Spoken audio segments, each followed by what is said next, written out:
kalau misalkan saya punya fungsi F, G, H. Misalkan saya punya fungsi apa ya, F, G, H. Nah, fungsi K misalkan. Fungsi K, di mana fungsi K ini adalah fungsi dari variabel A, B, C. Nah, berarti fungsi ini saya nanti akan mengandung variabel A, variabel B, dan variabel C. Misalkan adalah A, B, C. Ditambah A aksen B, C. Misalkan. Tambah A, B aksen, C aksen. Itu kan berarti fungsi saya mengandung variabel A, B, C. Itu adalah fungsi Boolean. Ya. Ingat dia fungsi dari variabel apa saja, maka yang sebelah kanan akan mengandung itu. Oke, sekarang kita ngomongin tentang bentuk kanonik. Bentuk kanonik di sini ada dua. Yang pertama adalah penjumlahan dari hasil kali. Penjumlahan dari hasil kali ini kalau di bahasa Inggris kan adalah sum of product ini singkatannya adalah SOP. Dan yang satu lagi adalah perkalian dari hasil jumlah. Berarti kalau di bahasa Inggris kan adalah product of sum. Atau kalau disingkat adalah POS. Ya. Ini contohnya. Jadi kalau misalkan ada fungsi F, fungsi dari variabel X, Y, sama Z, misalkan seperti ini, berarti ini SOP atau POS. Yang ini, fungsi F. SOP atau POS. Penjumlahan dari hasil kali atau perkalian dari hasil jumlah. Yang fungsi F ini.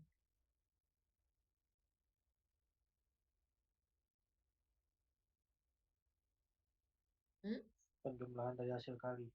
Betul, penjumlahan dari hasil kali. Jadi dikalikan dulu baru dia dijumlahkan. Berarti adalah sum of product, penjumlahan dari hasil kali atau dia SOP. Sedangkan yang di bawah ini berarti adalah karena dia perkalian dari hasil jumlah-jumlah, jadi dia dijumlahkan dulu baru dikalikan, berarti dia adalah product of sum. Oke. Nah, tadi ada istilah SOP, ada istilah POS. Sekarang kita akan ngomongin juga istilah yang baru, yaitu min term sama max term. Kalau min term ini adalah literal yang lengkap dalam bentuk hasil kali. Yang apa nih? Yang lengkap dalam bentuk hasil kali. Dia lengkap tapi dalam bentuk hasil kali. Ya, lengkap tapi dalam bentuk hasil kali. Sedangkan ini kalau max term itu adalah literalnya lengkap, tapi dia dalam bentuk hasil jumlah. Kita lihat contohnya. Di sini, ini ada fungsi F, dia adalah fungsi dari variabel X, variabel Y, dan variabel Z. Yang dinamakan dengan literal yang lengkap, itu adalah ketika dia mengandung semua variabelnya, yaitu X, Y, sama Z. Kalau fungsi itu memang fungsi dari X, Y, Z. Nah, kemudian bentuknya hasil kali. Bentuknya hasil kali itu dinamakan dengan min term. Di sini, X aksen, Y aksen, Z. Dia mengandung 3 variabel, yaitu ada variabel X, ada variabel Y, dan ada variabel Z. Bentuknya perkalian, hasil kali. Maka ini disebut dengan min term. Kita lihat yang ini. Ini dia juga mengandung 3 variabel semuanya, yaitu X, Y, sama Z. Karena bentuknya hasil kali, maka dia juga disebut dengan min term. Begitu juga dengan yang ini.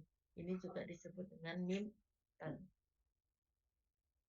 Makanya fungsi fungsi f ini dia mengandung 3 buah min term, yaitu yang ini tadi. Terus yang kedua yang ini adalah yang ini. Dan yang ketiga adalah yang ini, yaitu yang ini. Ada 3 buah min term. Sedangkan kalau max term, dia sama-sama mengandung literal yang lengkap, tapi bedanya adalah dia dalam bentuk hasil jumlah. Ya, ini ada fungsi G. G ini fungsi dari variabel X, Y, sama Z. Berarti kalau yang ini, karena dia bentuknya adalah penjumlahan, terus kemudian dia juga mengandung ketiga variabel sekaligus, yaitu X, Y, Z, maka ini kita sebut dengan max term. Gitu juga dengan yang ini.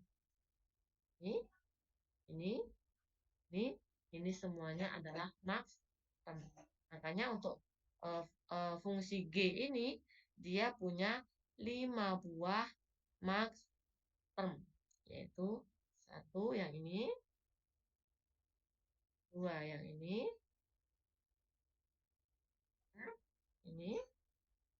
4 ini, nah adalah yang ini. Ini adalah max. Nah, ini contohnya yang lain, misalkan di sini ada fungsi boolean, yaitu fungsi dari variabel X, Y, dan Z. Nah, makanya kalau dia hanya X aksen Y saja, ini bukan min term. Karena Z-nya nggak ada, hanya X sama Y saja. Kalau yang ini adalah min term, karena dia lengkap. Ada X, ada Y, ada Z. Sedangkan yang ini karena bentuknya penjumlahan, terus kemudian berarti max term gitu kan, apakah max term atau bukan. Ini bukan max term karena dia tidak lengkap. Y-nya tidak ada. Hanya ada X sama Z saja. Kalau yang ini, dia adalah max term karena dia lengkap. Ada X, ada Y, dan Z. Sedangkan yang ini juga bukan max term karena dia bentuknya di sini ada X, Y aksennya ini ada perkaliannya. Bentuknya nggak hanya jumlah, tapi juga ada perkalian di dalamnya. Maka dia bukan max.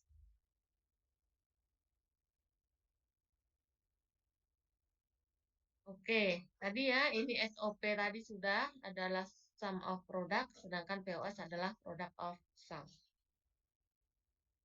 Ini dikatakan bentuk SOP. SOP. Nah, di sini SOP-nya fungsi F ini dikatakan bentuknya SOP tadi sudah ya, yaitu sum of product. Jumlahan dari hasil perkalian ini. Nah, SOP. Udah, ini contoh yang tadi ya. Ini bentuknya adalah P yang saya tanyakan di awal tadi. Nah, ini kompetensi yang pertama yang Anda harus bisa, yaitu membentuk min term dan max term dari suatu tabel kebenaran. Ini contohnya, di sini kalau hanya dua peubah yaitu hanya ada dua variabel, X sama Y saja, maka kalau di tabel kebenaran kan dia hanya punya dia hanya punya 4 baris ya. Nah, di sini kalau min term ketika nilainya 0 itu dia pakai aksen. X-nya pakai aksen. Sedangkan ketika Y-nya nilainya 0, 0 dia juga pakai aksen. Sedangkan kalau max term, kalau ketika 0 maka dia nggak pakai aksen. X saja di sini. Ini Y-nya juga Y saja di sini. Ini kalau maksud. Sedangkan kalau minterm, di sini dia pakai aksen. Kalau nilainya 0. Kita lihat yang di sini. Ini ya. X-nya 0, Y-nya 0. Berarti kalau minterm tadi 0-nya itu pakai aksen. Ini dia pakai aksen. Sedangkan Y-nya enggak. Kan? Kebalikan dari maxterm. X-nya enggak pakai aksen, tapi Y-nya yang menggunakan aksen. Y aksen. Begitu juga yang lainnya. Intinya kalau minterm, kalau dia 0, maka pakai aksen. Sedangkan kalau ini minterm ya, minterm.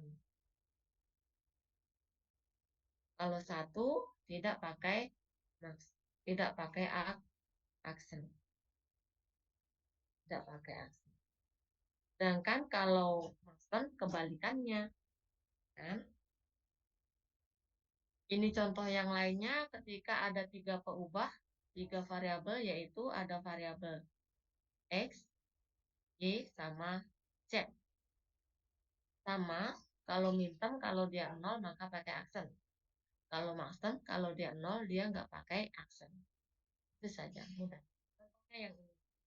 Kayak ini. Ini kalau minterm yang pakai aksen adalah yang 0, berarti Y-nya pakai.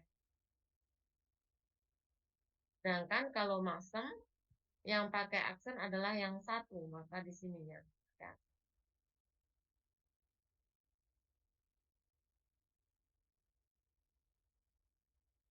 Nanti latihannya ini yang di nomor 1, yang di latihan tadi. Nah, ketika membentuk SOP dan POS,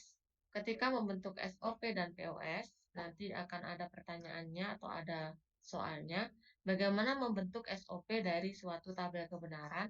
Kalau SOP yang kita ambil adalah yang bernilai 1. Sedangkan kalau yang POS, itu yang kita ambil adalah yang bernilai 0. Kita lihat contohnya. Misalkan ada tabel kebenaran ini. Ini adalah hasilnya ya, sebelah kanan ini adalah hasilnya. Hasil dari fungsinya. Ya.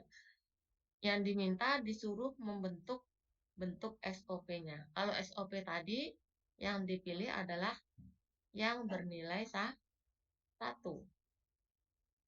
Yang bernilai 1. Nah, dari nilai ini yang bernilai 1 adalah yang ini.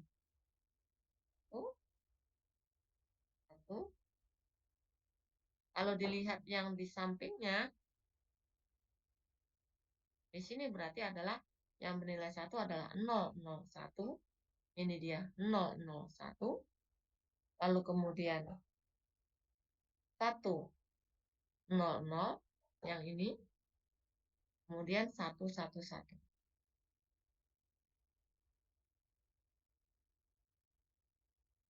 SOP kan sum of product. Sum of product. Berarti ini adalah bentuk mintermnya, ya kan? 001. Bentuk mintermnya adalah kalau 0 itu, ini adalah 001. 001 yang di sini. 0 itu pakai aksen, berarti X-nya pakai aksen. 0 yang kedua berarti Y-nya pakai aksen, sedangkan 1 adalah Z saja, tidak pakai aksen. Sedangkan untuk 110 adalah yang ini, 100. X, Y aksen, Z aksen. Sedangkan yang ketiga ini adalah 1. Maka bentuk SOP-nya adalah yang ini.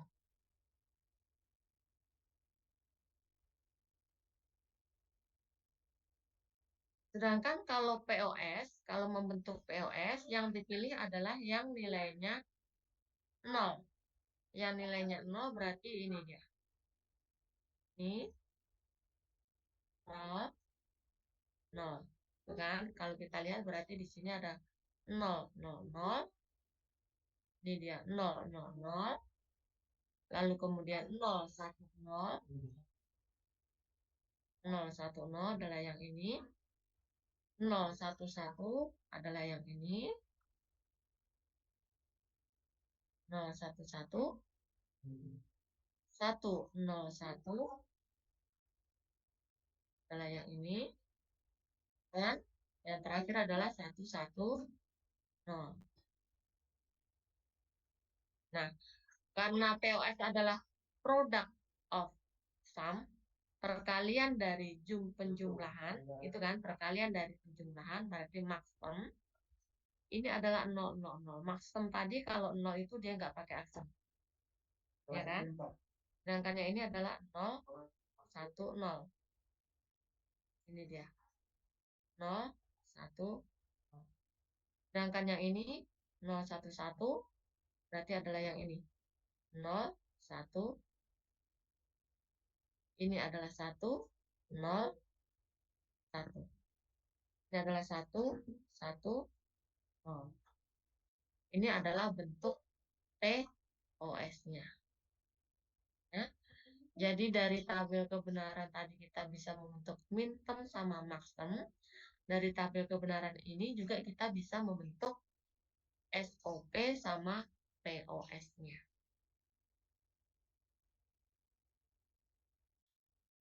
Contoh, nah, tadi kalau tadi adalah dari tabel kebenaran kita membentuk bentuk kanonik SOP-nya, sekarang dari suatu fungsi yang seperti ini diminta untuk bagaimana membentuk SOP-nya. Membentuk SOP-nya. Ini ada X sama Y aksen Z. X sama Y aksen Z. Nah, X sama Y aksen Z ini dijabarkan, ini kalau X-nya itu ke sini perginya. Tadi kan kalau bentuk SOP itu adalah sum of product, di mana dia harus mengandung literal yang lengkap. Kalau fungsinya X, Y, Z, berarti dia juga harus mengandung X, Y, Z. Gitu kan? Nah, sedangkan bentuk yang ini kan belum mengandung X, Y, Z-nya. Nggak lengkap setiap literalnya. Maka kita akan membentuk literal lengkap. Nah, di sini X-nya diubah ke sini, sedangkan Y aksen Z-nya itu perginya ke sini.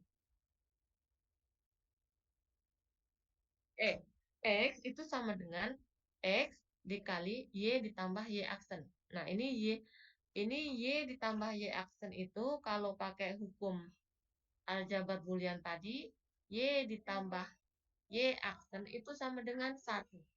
Berarti ini sebenarnya kita itu mengalihkan X dengan 1. Ya. Di aljabar boolean kita lihat aljabar boolean hukumnya. Tadi yang saya suruh cuman melihat saja tadi. Kita lihat lagi, nah ini dia. Berarti pakai hukum komplementnya ini. A ditambah A aksen sama dengan 1. Sangat sama kan dengan Y ditambah Y aksen sama dengan 1. Itu ya. Itu yang kita gunakan.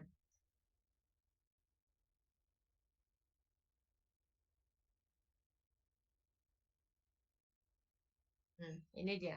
Nah, maka dikali dalam dapatnya adalah XY ditambah XY aksen. Tinggal dikali dalam saja. Nah, kalau dari bentuk ini, dia Z-nya belum ada kan? Baru X sama Y saja.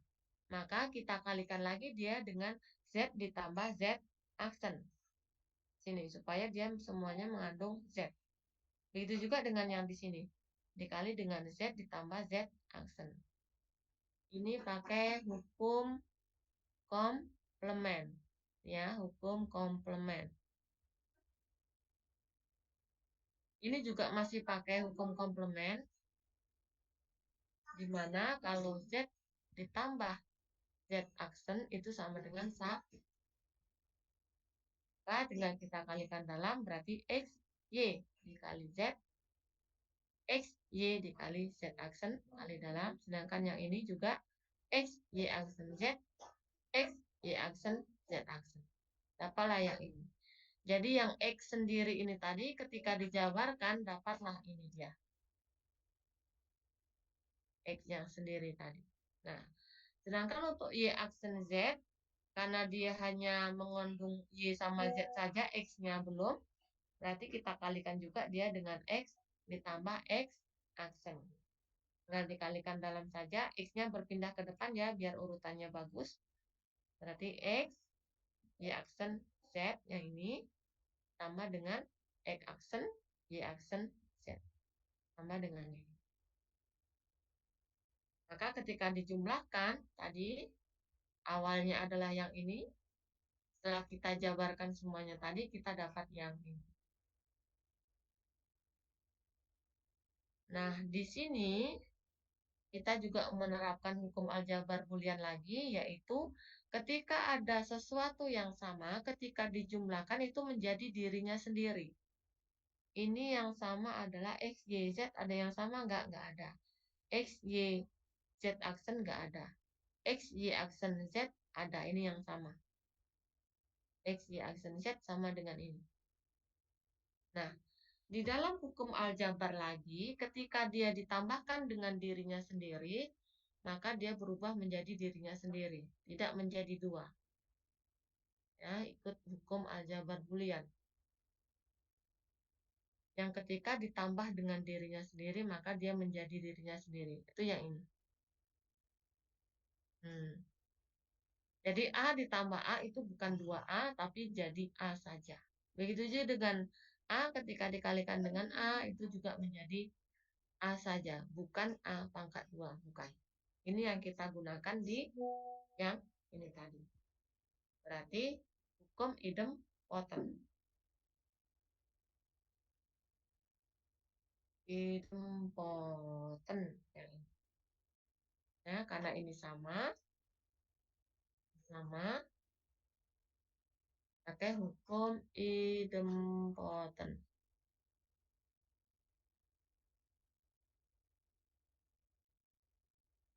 Yaitu yang bunyinya A ditambah A itu menjadi A. Makanya dia di sini hanya ditulis satu. Ininya dijadinya coret. Tinggal dia satu ini saja. Jika ada yang sama. Itu adalah hukum idempotent. Contoh yang lainnya. Misalkan ini ada fungsi Boolean. Bentuknya seperti ini. Disuruh mengubah ke bentuk kanonik POS. Yaitu product of sum. Sama. Ketika kita membentuk kanonik POS berarti semuanya harus mengandung ketiga-tiga variabelnya itu. Yaitu X, Y, sama Z-nya. Yang pertama adalah yang ini. XY ditambah X aksen Z. Nah, ini menggunakan hukum distributif kalau nggak salah. Hukum distributif. Kita lihat di hukum distributif itu bunyinya seperti apa. Di hukum distributif. Nah, hukum distributif itu seperti ini. Jadi kalau awalnya dia gandeng seperti ini, itu bisa dipecah menjadi seperti ini. A ditambah B dikali dengan A ditambah C. Itu ya, itu yang mau kita gunakan. Hukum distributif yaitu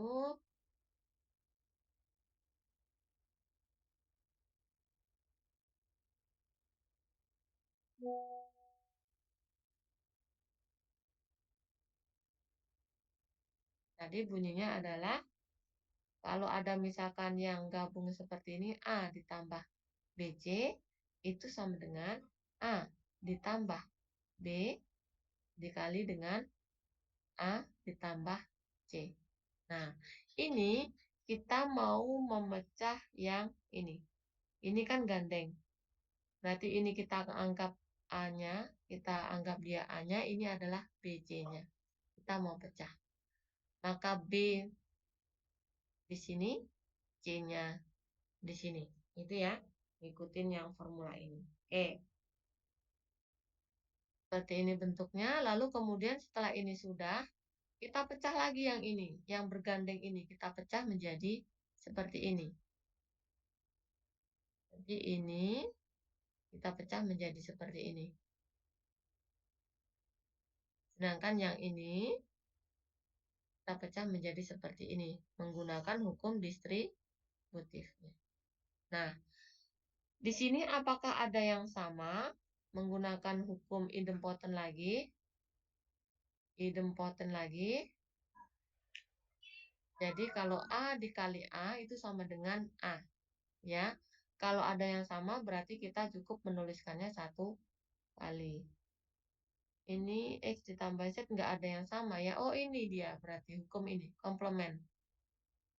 Ini yang dilebur karena ini menjadi satu. Itu sama dengan satu. X ditambah X aksen itu menggunakan hukum komplement. Maka ini dicoret karena menjadi satu. Makanya di sini tinggal 3. Oke, ini adalah bentuk, ini masih belum selesai.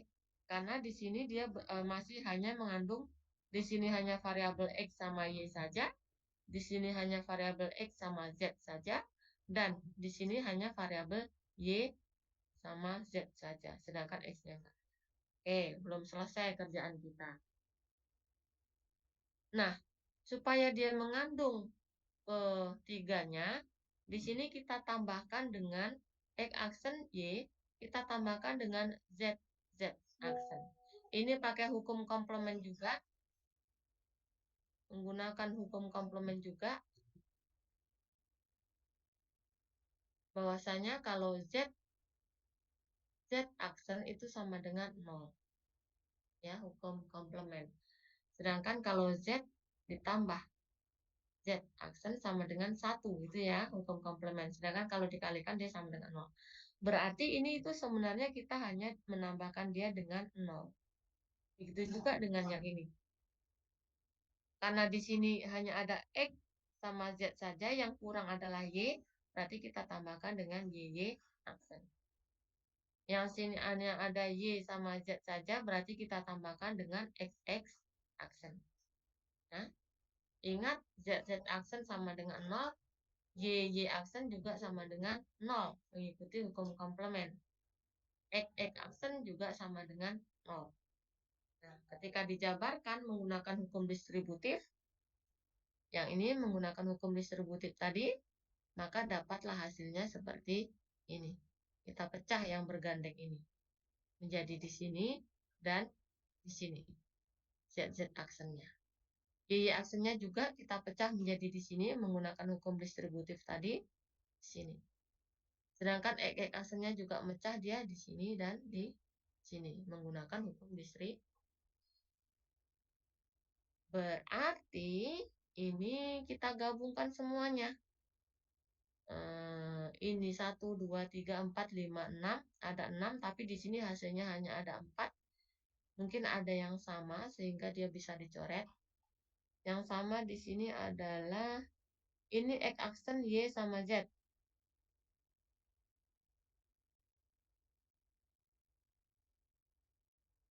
Ini XYZ. XYZ ini sama. Ini XYZ ini sama dengan ini. Berarti kan boleh ditulis satu saja. Itu kan? Boleh ditulis satu saja. Lalu kemudian yang sama lagi. Yang sama lagi adalah, nah ini dia. X aksen YZ itu sama dengan X aksen YZ yang ini. Berarti boleh ditulis satu saja. Berarti sisanya tinggal 4. 1, 2, 3, 4. Maka di sini tinggal 4 literal lagi. Ya. Nah, sedangkan ini yang terakhir itu dia mau ngasih tahu bahwasannya ini dia kuncinya. Kesimpulannya adalah yang ini. MI itu adalah min term, ya, bentuk min term atau SOP. Sedangkan kalau ini adalah bentuk max term. Nah, min term aksen itu sama dengan max termnya. Itu kira-kira yang mau dia kasih tahu dari yang sepanjang galah ini. Dia mau membuktikan bahwasanya kalau min term aksen itu sama dengan max termnya. Nah, seperti itu. Oke. Sudah habis, saya mau beralih ke latihan kita.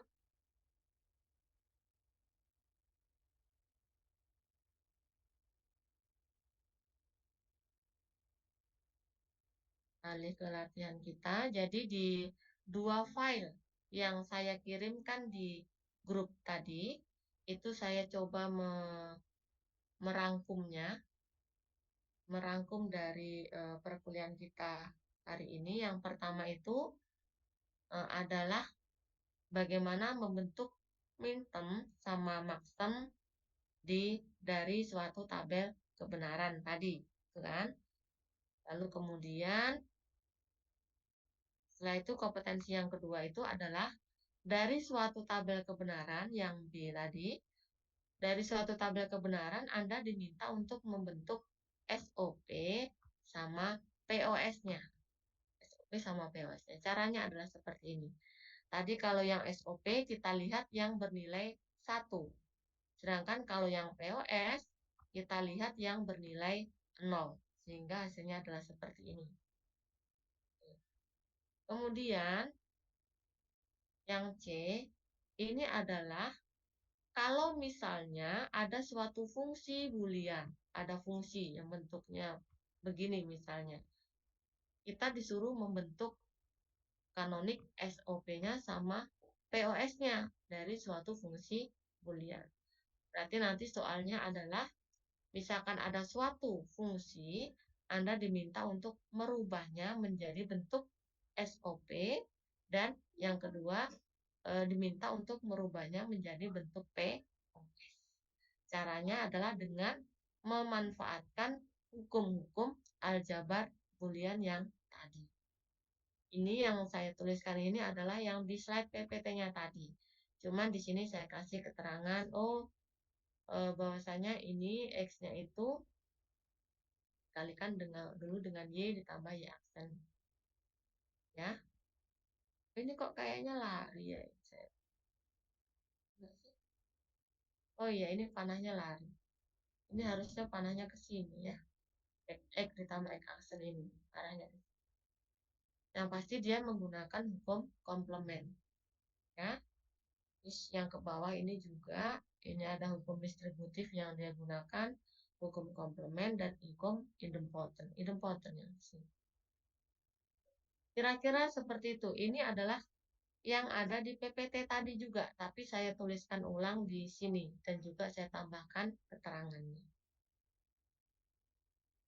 Nah, ini adalah contohnya. Jadi ya, contohnya. Berarti tadi kompetensinya adalah dari misalnya ada tabel kebenaran Anda bisa menentukan minterm dan maxtermnya. Dari tabel kebenaran Anda diminta untuk membentuk SOP sama POS-nya. Dan yang terakhir adalah dari suatu fungsi Anda diminta untuk membentuk SOP dan POS-nya. Nah, ini saya sinkronkan dengan latihannya. Berarti latihan yang pertama ini adalah dari suatu tabel kebenaran Anda diminta untuk membentuk minterm sama maxtermnya. Contohnya yang ini.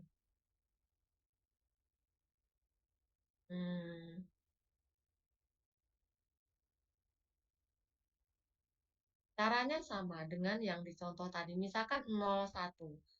01. Kalau di minterm itu kan kalau 0 itu berarti dia pakai aksen. Itu kan? Berarti ini ada dua variabel, berarti adalah X. Berarti di sini adalah X sama Y. X aksen sama Y. Kan? Sedangkan kalau di maxterm, kalau 0 tadi dia nggak pakai aksen, berarti X tambah Y aksen. Kalau misalkan yang E ini, yang E. Yang E adalah 001. Kalau bentuk mintermnya tadi 001. Minterm dari 001. 001 adalah yang ini. Kalau 0 itu dia pakai aksen. Kalau maxterm 0 itu tidak pakai aksen. Berarti di sini E sudah didapatkan. Di sini berarti X aksen, Y aksen, Z, gitu kan? Sedangkan yang di sini adalah X ditambah Y ditambah Z aksen. Itu soal nomor 1. Lalu kemudian nomor 2. dari soal nomor 2 masih sama, saya sinkronkan dengan contohnya yang ini tadi, bahwasanya kalau SOP diingat tadi adalah yang nilainya 1 yang dipilih. Sedangkan kalau yang POS adalah yang nilainya 0. Ya ini, nanti tinggal dibentuk saja. Bentuk SOP-nya sama bentuk POS-nya. Tinggal melihat contoh yang itu. Contohnya ada di sini. Ada tabel kebenaran, lalu membentuk SOP sama POS-nya. Nah, yang ketiga, berarti ada suatu fungsi, Anda diminta untuk merubahnya menjadi SOP dan merubahnya menjadi bentuk POS. Memanfaatkan hukum aljabar booleannya dan juga melihat contoh terapannya yang ini tadi. Contohnya seperti ini ketika membentuk SOP. Oke, itu adalah latihannya. Latihan ini dibikin bukan untuk menyusahkan Anda, tapi sebagai kalau tadi misalkan di teorinya tadi hanya mendengarkan saya bla bla bla, ada gitu, tapi ketika mengerjakan latihannya berarti nggak hanya sekedar teori, tapi Anda menerapkan pemahaman dari yang sudah didengarkan penjelasannya tadi. Kira-kira seperti itu sih. Sampai di sini ada yang mau ditanyakan, silahkan. Izin bertanya Bu, Ya, silahkan. nilai SOP itu selalu 1 dan nilai POS itu selalu 0 ya Bu? Atau bisa nilai SOP-nya bisa jadi Iya, selalu seperti itu. Enggak. Kalau SOP, bentuk SOP itu adalah yang dipilih adalah yang bernilai 1. Sedangkan kalau bentuk POS adalah yang dipilih adalah yang bernilai 0. selalu seperti itu ya Bu? Iya, selalu seperti itu. Itu yang dari teorinya. Ya, itu kalau soalnya kita disuruh membentuknya dari suatu tabel kebenaran. Ya, oke? Iya Bu, baik, terima kasih. Ya, siap. Pertanyaan yang lainnya, silakan. Kalau masih mengambang-ngambang, makanya tadi kalau masih setengah-setengah, mau nggak mau dicoret-coret ininya, dicoba dikerjain, sambil ngelihat contohnya ini tadi. Kalau misalkan lupa penjelasannya, bisa mendengarkan ulang recording yang sudah disediakan di learningnya. Bu, Ya, ini sama dengan kayak angka biner dong. iya benar. Seperti Oh, angka biner. Atau kalau di logika kita itu adalah true false. Tapi ini bukan angka biner ya. 001 ini tidak menunjukkan angka biner. Ini saya singkat dari tabelnya ini. Misalkan kalau 001 itu berarti adalah yang ini kan. 001 berarti X-nya 0, Y-nya 0, Z-nya 1.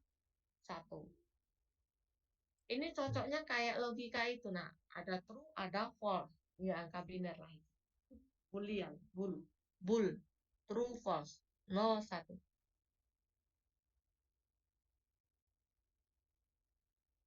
Oke? Yang lainnya. oke Bu. Hmm. Pertanyaan yang lainnya. Kalau yang ini tadi dari mana, Bu? Misalkan saya kan nggak ada menjelaskannya ini tadi ya. Ini ada, bentar, ngelek.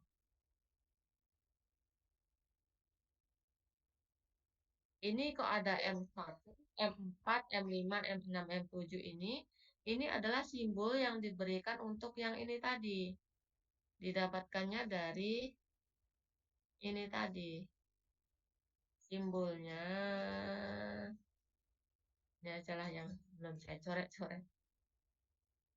Simbol M kecil, huruf M kecil, M besar tadi itu dari yang tabel kebenaran tadi, mintem sama maxtem tadi, ini dia. Nah, jadi kalau X-nya, kalau di dua peubah atau dua variabel, X-nya ketika X-nya 0, Y-nya 0, itu lambang mintemnya adalah M kecil 0. Ya, M kecil 0. Sedangkan di lambang maksimumnya adalah M besar 0. Gitu dia. Itu maksud dari yang tadi itu ada M kecil, M besar itu diambilnya dari sini.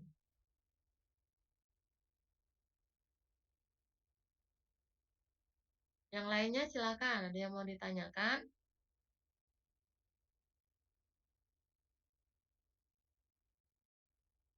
Ini saya kasih waktu pengerjaannya 1 minggu. 1 minggu itu berarti terakhir hari Kamis depan, Kamis jam 12 malam. Akhirnya mengerjakannya. Mungkin saya sambil membuka ini kali ya. Eh, learning ya, learning.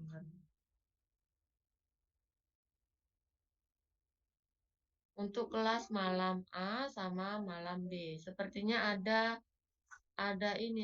sudah ada mulai yang agak males-males gitu ngerjainnya. Padahal kan mengerjakan ini itu nanti sangat berkontribusi pada nilai akhirnya.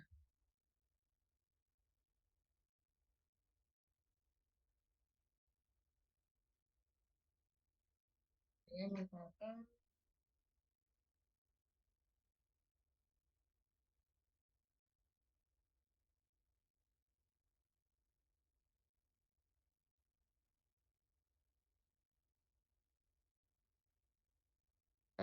yang kemarin yang terakhir itu kita bukan aljabar kombinatorial lah. Saya lihat ya ininya yang mengumpulkan itu malam A. Malam A itu dari 30 orang yang mengumpulkan hanya 27. Artinya ada 3 orang yang tidak mengumpulkan. Ini dia.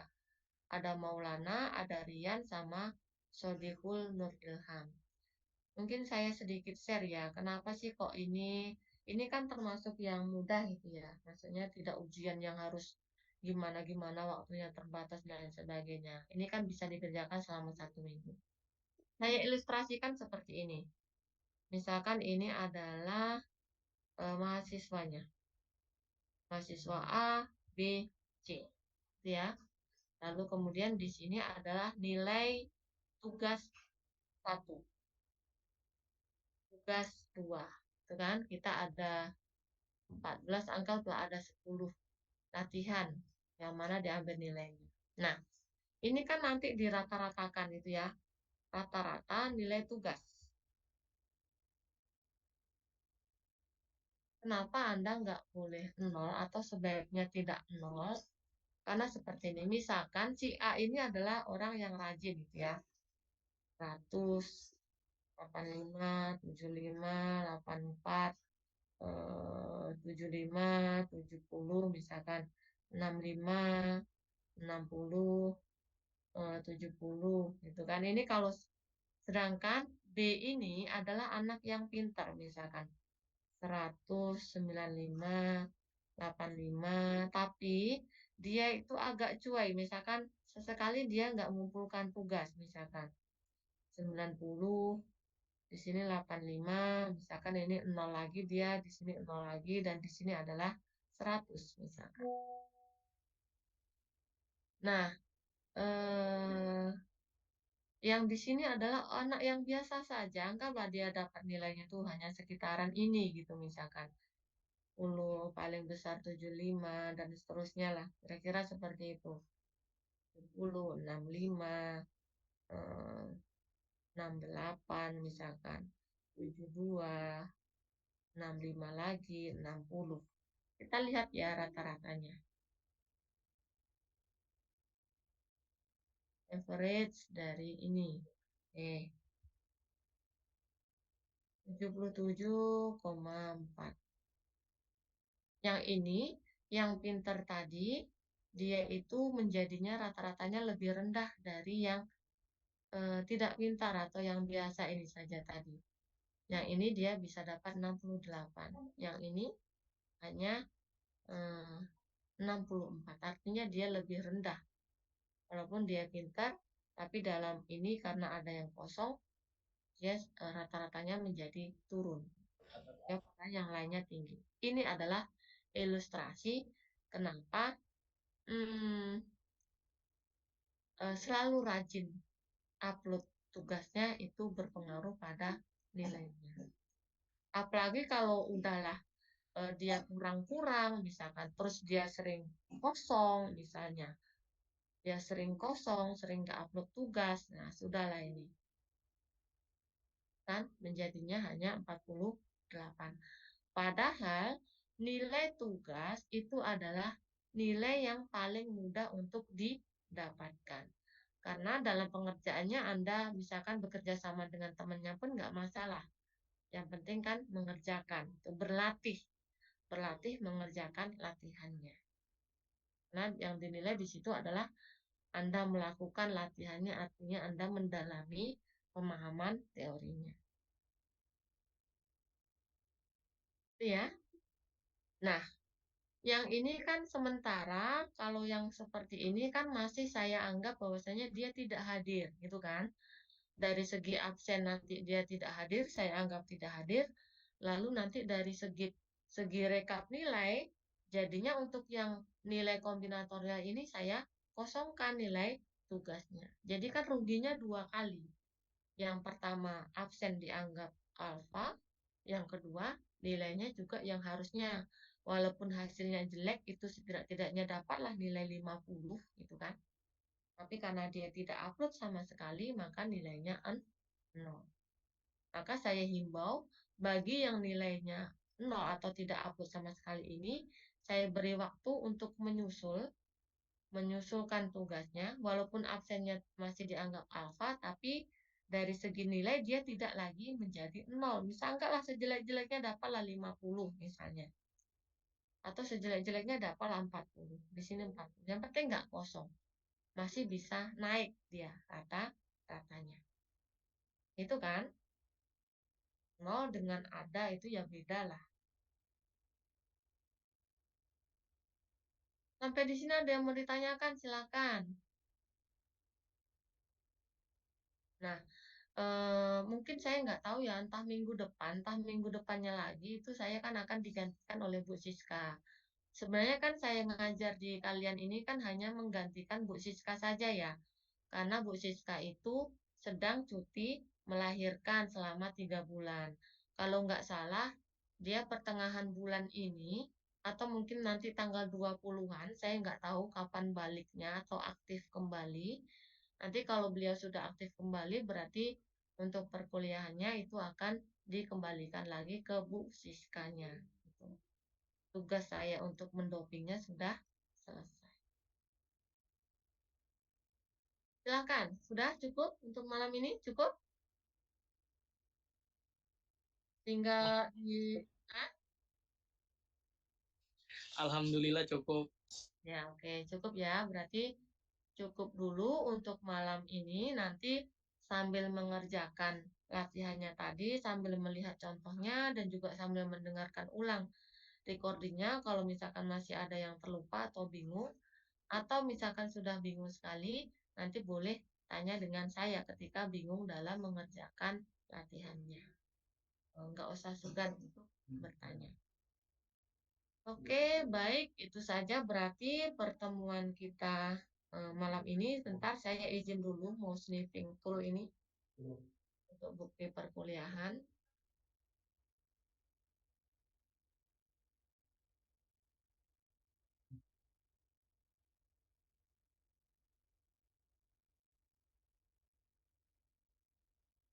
Oke, sudah. Baik, berarti itu saja pembahasan kita malam ini. Walaupun tadi kesannya itu sangat gimana gitu ya, banyak rumus-rumusnya dan lain sebagainya, tapi dicoba dulu aja mengerjakan latihannya, dijalani saja. Saya yakin juga pada akhirnya nanti akan bisa gitu. Oke, itu saja. Terima kasih kepada yang sudah hadir. Mudah-mudahan apa yang kita bahas hari ini bermanfaat. Terlebih dan terkurang saya mohon maaf yang sebesar-besarnya. Saya akhiri dengan Assalamualaikum warahmatullahi wabarakatuh dan selamat malam. Waalaikumsalam warahmatullahi wabarakatuh. Makasih Bu. Terima kasih Bu. Selamat malam.